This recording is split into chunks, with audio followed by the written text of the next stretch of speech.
Alright, today we are learning the acoustic version of the song Redbone.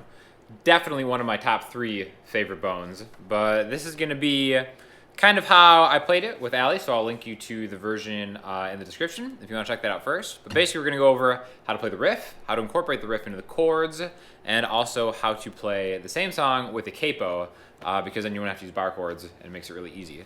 So if you want to go straight to the capo part, just skip it later. But basically the first riff that we're going to do is going to sound like this.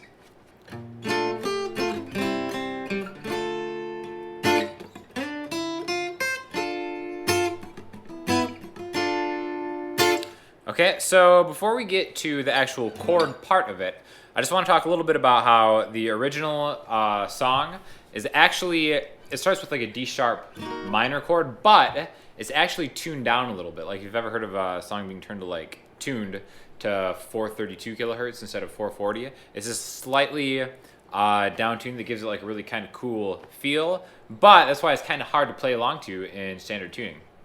So the way we're going to do it is going to be starting with a D minor chord, so it's like actually kind of like a half step down from the original. But the main riff melody-wise sounds like this.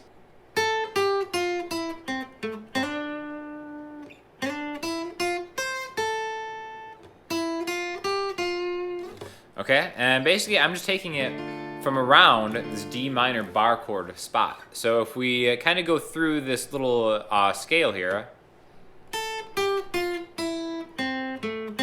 I'm starting on 5E, going up a string, 8, 6, 5B, up a string again, or down a string, lower, however you want to look at it, 5G, so we've got 5E, 8, 6, 5B, 5G, 7D, and then I'm kind of doing a hammer on from 5 to 7 on the G string. So the first part would be and then after that, I'm going to go back to this note. So 7G, 5B, 6B, 8E, 5E, then back to the B string, 5, 6, 8, 6. Okay? So all together.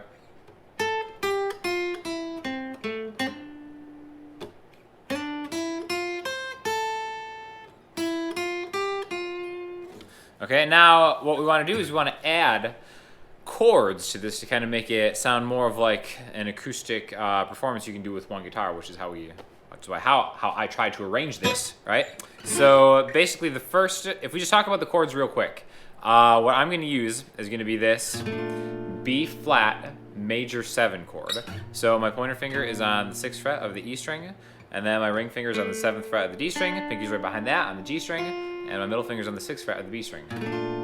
Okay, now the first note of the melody I want to grab is right here. So I'm actually kind of having my pointer finger hit that high E string. Now that can be kind of tricky to kind of get the low and the high string just by jamming your pointer finger kind of like the side of it into that. So if you want to, you can definitely just play it like a D minor right off the bat.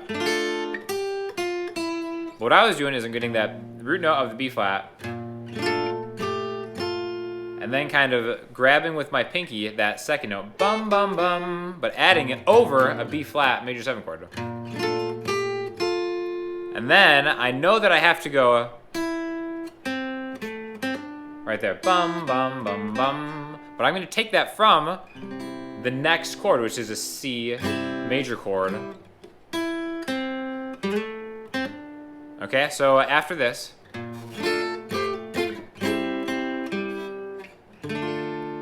I'm kind of getting the essence of the melody, even though I just went backwards through a C. I could go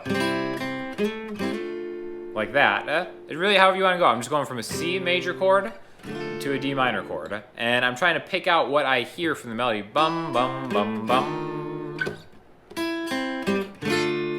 That right there is going backwards through the triad, which might not be the exact way that the melody is played note for note, but that's the cool thing about combining chords and melody is you don't always have to be right on. You just kind of have to get the essence of what that melody part is. So I've got this B flat, C, D.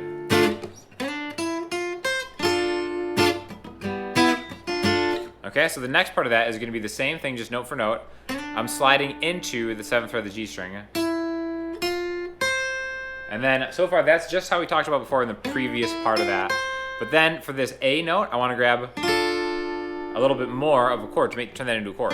So I'm really making what's like a D minor chord here with the 5th fret on the E string, 6th fret on the B string, 7th fret on the G string. So, bum, bum, bum. Just like that.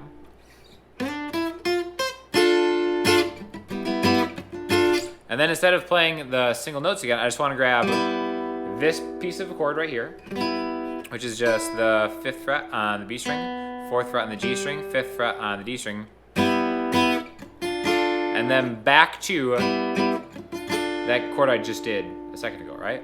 So all together, and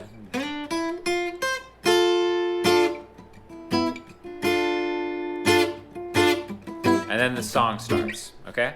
So all together, that whole intro thing.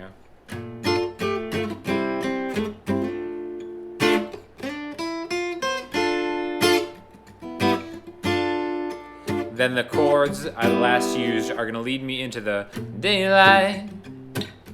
Da, da, da, da, da, da, da, da, da. And then from there on, it's really just these 3 chords over and over again that I'm playing. And it's the B flat major 7 to the C. Now a lot of times I'll play like a C7, which I'll go 3-5, 3-5 instead of just a bar chord. And then that D minor. And then I'm inflecting that D minor a lot with notes from that kind of thing that we did earlier. I'm really just using my pinky as a free agent to hit some of those notes that were in that melody.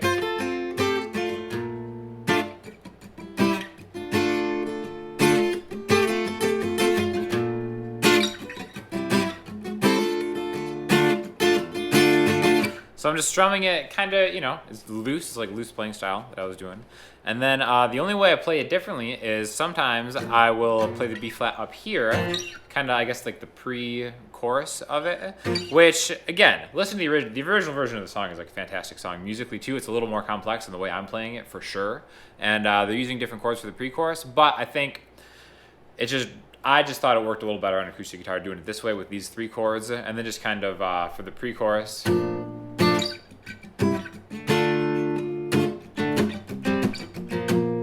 I'm really just kind of playing power chords for the most part. The 1st fret on the A string, 1A, 2D, 3G, to the C, to the D, and then back to the 1. And then for the chorus, back to the...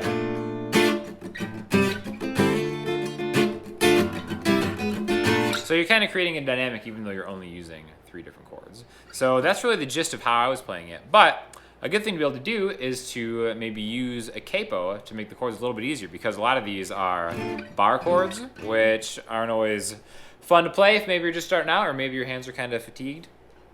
So what we're going to do, we're going to play the same song in the same key with the same chords, but with a capo to make them easier, okay? So the way to do this, and the way to transpose any song with a capo, is find kind of like the main chord that you're using. We're starting a lot on this D minor, and this is where the music theory is really going to come help you out, because we want to number these chords. So we have a D minor, a B flat major, and a C major, okay?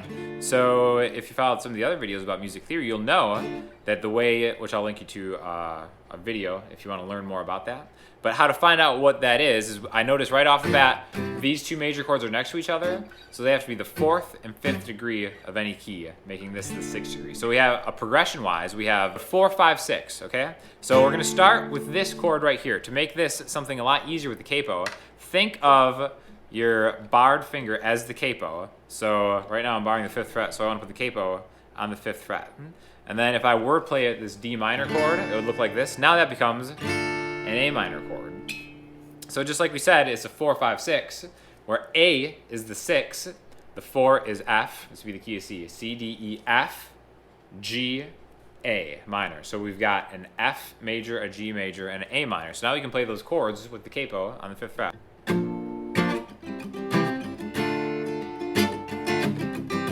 Daylight.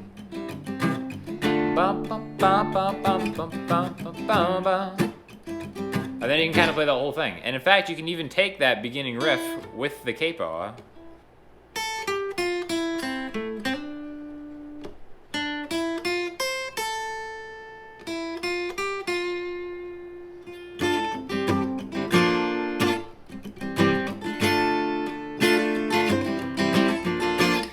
So a couple different ways you can play an awesome song. So definitely if you have any questions or comments, hit me up in the comment section on Instagram, Twitter, or the website, and I'll talk to you soon. Thanks a lot.